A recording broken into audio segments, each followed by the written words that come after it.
Yesu ashimwe, haleluya. Ndakwakiriye mu ijambo rihindura ubuzima. Njye wumva kuri izi mikoro ni Pastor Jado. Mu izina rya Yesu ndakwakiriye, mu izina rya Yesu. Nakuzana ijambo rivuga ngo subiza amaso inyuma. Subiza amaso inyuma, wongere umenye isoko yawe, wongere umenye inkomoko yawe. Nibyo bigomba gutuma uba umunyembaraga. Imwe mu mivumo ikomeye cyane yagiye itera benshi bagiye barenga umurongo, banga kumva, banga guhugurwa, banga guhanwa. Bamaze kurenga umurongo baragenda bagera ahantu batifuza gusubira inyuma. Ariko ijambo ry'Imana riri hano mu Migani ibice 6 umurongo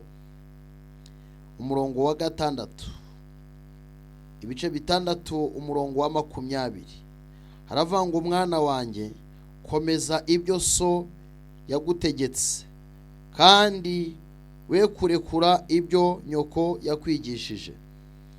Ibihe turimo ni ibihe indangagaciro ibuze. Abantu bari guhindura sosiyete, bagahindura inshuti, bagahindura imiryango, bagahindura buri kintu cyose. Abantu ntago bashaka kwemera inkomoko yabo. Abantu benshi ntago bari gushaka kugendana n'indangagaciro ziriho. Ntago bashaka kugendera ku mpuguro. Rimwe na rimwe ndagira ngo nkubwire ngo nutemera inkomoko yawe ntago uzamenya n'icyo Imana ikoze naho giturutse.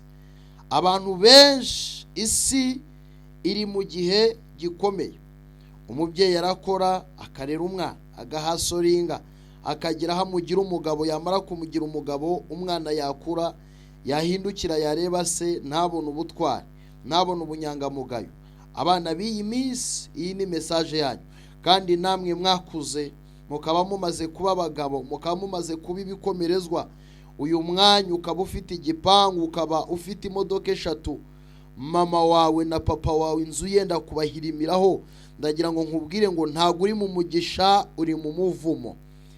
Ntago uri mu mugisha, uri mu muvumo. Ndaguhanuriye n'ukuri kwiyamamagaye. Umuntu aragenda agatangira kurema inshuti, bamubwira ngo nyoko ararwaye, arenda gupfa, akaba aribwo yenda guhindukira.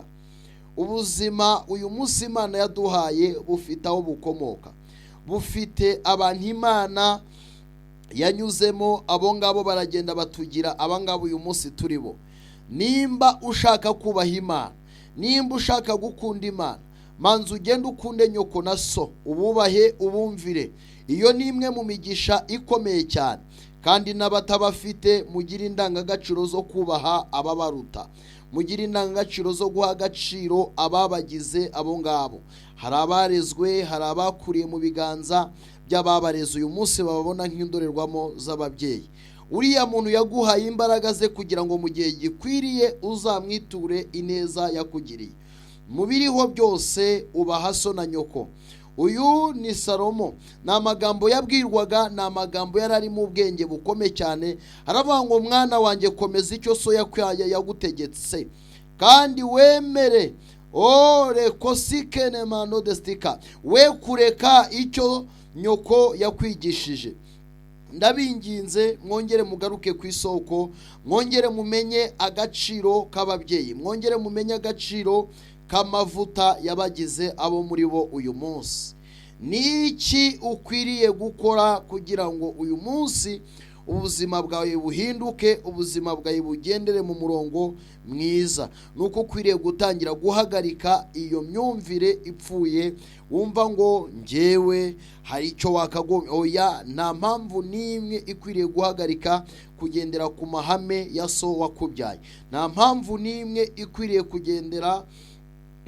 gutuma uhagarika kugendera ku byo mama wawe yakwigishije. Uyu munsi ndongera kugukangura nkubwira ngo ibuka agaciro k'ababyeyi bawe. Ndakubwiza ukuri yuko n'Imana nayo ubwayo ntago yafungura irembo ry'umugisha warirukanye so na nyoko mu mutima wawe, warabirukanye mu byo umaze kugeraho uyu munsi.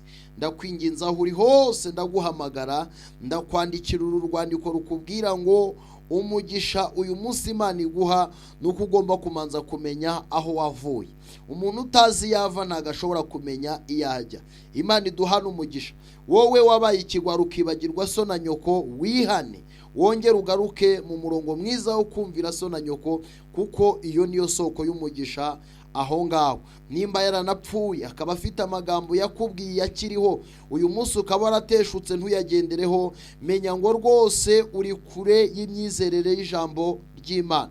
Kandi nimba nariho uyu munsi, yaba uko yaba ameze kose, Imana yamugiriye icyizere arakubyara. Ndakwinginze, nimba unafite n'ababyeyi badakijijwe, haguruka ubasengere bamenye Kristo.